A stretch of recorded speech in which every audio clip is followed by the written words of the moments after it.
Assalamualaikum warahmatullahi wabarakatuh. Hello guys, welcome to my channel. Di video kali ini saya akan sedikit membagikan materi dari mata kuliah manajemen komunikasi yang berjudul perencanaan komunikasi. Sebelumnya perkenalkan, nama saya Farul Reksa, NIM saya 2302110003 dari Universitas Muhammadiyah Cirebon. Kita langsung masuk materinya ya guys. Latar belakang dari materi ini adalah dalam era informasi yang semakin kompleks, perencanaan komunikasi menjadi kunci keberhasilan dalam mencapai tujuan organisasi. Dengan perencanaan yang matang, kita dapat memastikan pesan yang disampaikan tepat sasaran, efektif, dan mampu membangun hubungan yang kuat dengan stakeholder. Selanjutnya kita masuk ke definisi perencanaan. Menurut Santoso Hamijoyo tahun 2001, perencanaan merupakan aktivitas atau hasil dari pemikiran tentang tujuan yang ingin dicapai setelah mempertimbangkan sumber daya dan hambatan yang mungkin ada. Di sini, DIR juga menyebutkan bahwa perencanaan sebagai proses penyusunan serangkaian keputusan yang diperlukan untuk kegiatan di masa yang akan datang yang bertujuan untuk mengarahkan pencapaian tujuan dengan memanfaatkan sumber daya secara optimal. Ada juga di sini bernama Sondang P. Siagian tahun 1984 menyatakan bahwa perencanaan adalah keseluruhan proses berpikir dan penentuan yang cermat mengenai hal-hal yang akan dilaksanakan di masa depan untuk mencapai tujuan yang telah ditetapkan sebelumnya. Selanjutnya, yang akan kita cari tahu adalah apa sih perencanaan komunikasi?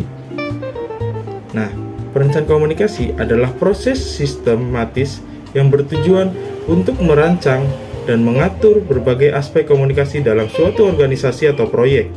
Ini mencakup identifikasi tujuan komunikasi, penentuan audiens, pengembangan pesan, pemilihan seluruh komunikasi, serta penjadwalan dan evaluasi efektivitas dari kegiatan komunikasi tersebut.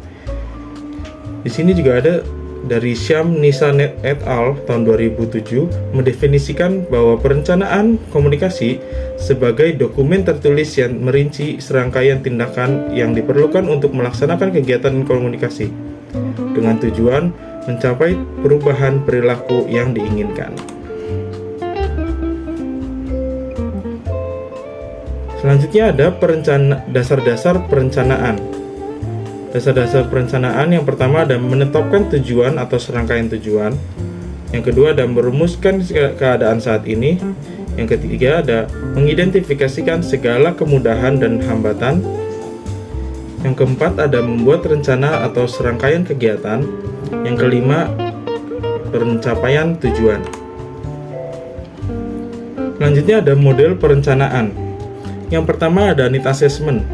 Need assessment atau kebutuhan atau dambaan. Contohnya keberhasilan, kekuatan, kesulitan, atau kelemahan. Yang kedua ada formulation of goals and objective atau perumusan tujuan dan sasaran jabaran. Contohnya berolahraga minimal 3 kali seminggu selama 30 menit demi meningkatkan kesehatan. Yang ketiga ada policy and priority setting atau penentuan dan penggarisan kebijakan. Contohnya seperti kebijakan pengurangan penggunaan plastik sekali pakai. Selanjutnya ada program and project formulation atau rumusan program dan project. Contohnya mengadakan seminar dan workshop program penyuluhan gizi seimbang di sekolah-sekolah. Selanjutnya ada feasibility testing atau pengujian kelayakan. Contohnya sebuah kafe baru, pastikan pemiliknya itu melakukan pengujian kelayakan sebelum dia membangun atau membuka kafenya secara ofisial. Selanjutnya ada plan implementation atau pelaksanaan rencana. Contohnya seseorang yang ingin menurunkan berat badan dengan mengikuti rencana diet sehat dengan menyiapkan menu mingguan yang sehat. Yang terakhir ada evaluation and revision for future plan atau penyesuaian dan revisi rencana. Contohnya itu evaluasi dari rencana diet, misalkan ada menu yang salah atau pola olahraganya yang salah, itu pasti dievaluasi atau direvisi. Selanjutnya kita masuk ke tujuan perencanaan komunikasi. Yang pertama, mencapai tujuan organisasi, mengarahkan komunikasi untuk mendukung visi misi dan sasaran strategis organisasi. Yang kedua, peningkatan kesadaran, meningkatkan pemahaman dan kesadaran audiens terhadap isu, produk, atau layanan yang ditawarkan. Selanjutnya ada mengubah perilaku, mendorong perubahan perilaku atau sikap audiens sesuai dengan tujuan yang diinginkan. Yang keempat ada membangun hubungan, membangun dan memelihara hubungan yang baik dengan berbagai pemangku kepentingan, termasuk pelanggan, karyawan, dan masyarakat. Yang terakhir ada mengelola krisis, menyusun strategi komunikasi untuk mengatasi situasi krisis dan meminimalkan dampak negatif.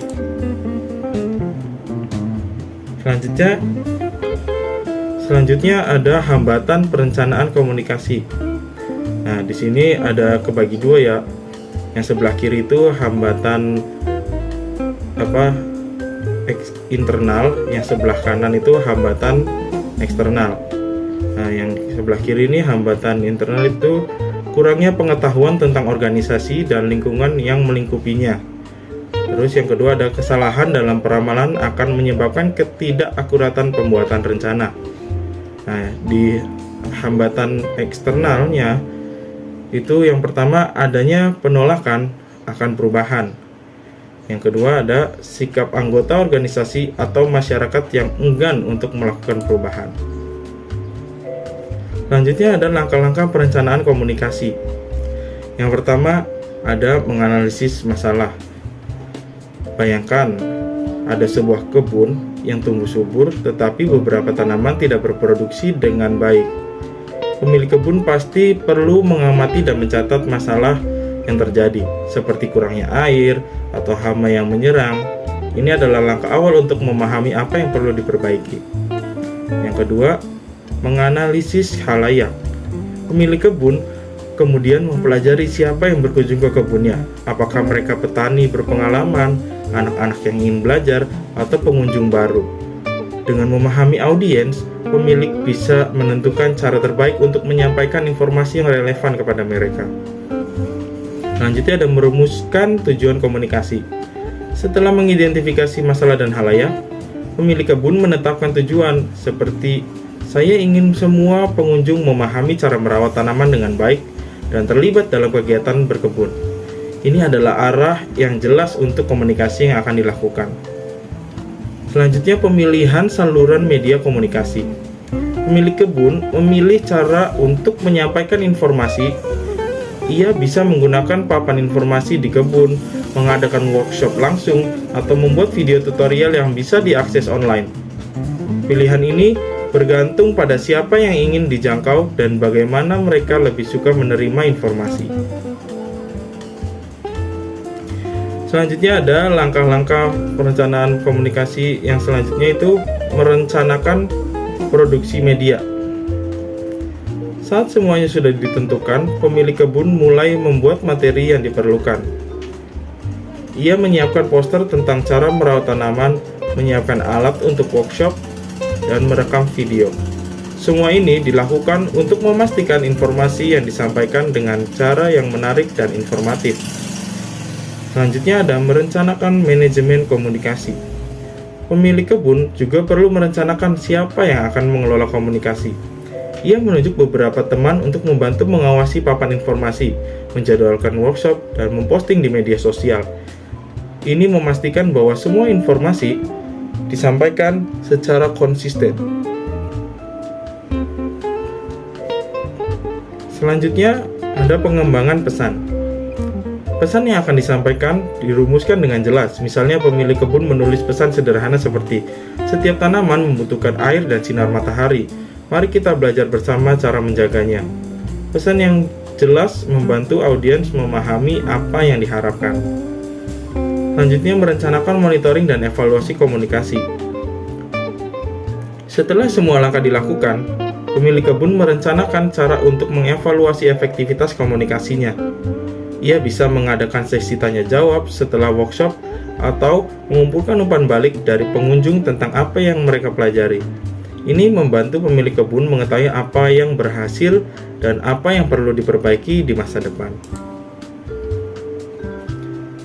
Kesimpulan dari materi yang kita bahas adalah dengan melakukan perencanaan komunikasi yang baik, kita dapat memastikan pesan yang kita sampaikan kepada audiens itu tepat dengan cara yang efektif dan menghasilkan hasil yang diinginkan. Kalau itu saja presentasi dari saya, kurang lebihnya mohon maaf. Jika ada saran atau pertanyaan bisa komen di bawah. Terima kasih. Wabillahi taufiq wal hidayah. Wassalamualaikum warahmatullahi wabarakatuh.